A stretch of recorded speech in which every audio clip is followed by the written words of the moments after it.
Rusia mengklaim pasukannya telah menghancurkan 200 helikopter milik Ukraina. Kehancuran tersebut terhitung sejak awal invasi ke Ukraina pada Februari 2022 silam. Hal tersebut disampaikan oleh juru bicara Kementerian Pertahanan Letnan Jenderal Igor Konasenkov. Ia mengatakan pasukan Rusia menyerang dengan mengumpulkan tenaga kerja Ukraina dan perangkat keras militer di daerah Kupiansk. Menurut Konasenkov, terakhir Rusia telah melenyapkan sekira 50 militan dalam satu hari terakhir. Konasenkov juga melaporkan pasukan Rusia telah menghancurkan kelompok pengintai musuh yang berada di wilayah pemukiman Duvechana.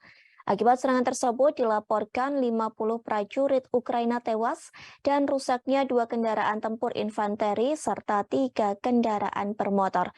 Konasenkov juga mengatakan pasukan Rusia berhasil mengirim serangan artileri dan udara di daerah Krasin Liman. Dilaporkan serangan tersebut lebih dari 60 tentara Ukraina berhasil dilenyapkan. Sang jenderal juga mengatakan 3 kendaraan lapis baja tempur dan 3 truk pickup dihancurkan. Kini pasukan Rusia melanjutkan gerakan maju di daerah Donetsk. Pergerakan ini menimbulkan kerusakan pada unit tentara Ukraina dengan senjata gabungan di sepanjang garis pertempuran.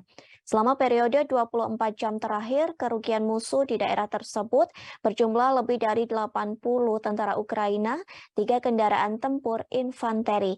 Kemudian tercatat pula kerugian mencangkup pengangkut personil lapis baja dan 4 kendaraan bermotor. Pasukan Rusia menghancurkan 3 depot amunisi Ukraina di Republik Rakyat Donetsk dan wilayah Kharkov. Konasenkov melaporkan kerusakan tersebut terjadi selama beberapa hari terakhir ini.